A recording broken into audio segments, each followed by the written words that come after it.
রাজবাড়ীর গোয়ালন্দ উপজেলার দৌলতদিয়া ফেরিঘাট এলাকায় ভয়াবহ দুর্ঘটনা ঘটেছে।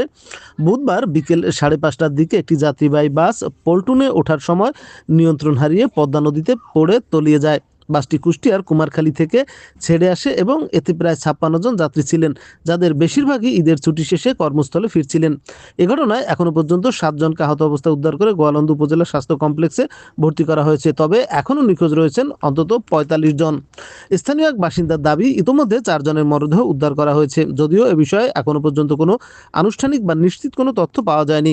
এদিকে ঘটনার পরপরই উদ্ধারকারী জাহাজ হামজা ঘটনাস্থলে গিয়ে উদ্ধার অভিযান শুরু করেছে। তবে এখনো পর্যন্ত ডুবে যাওয়া বাস বা অন্য কোনো যাত্রীকে উদ্ধার করা সম্ভব হয়নি।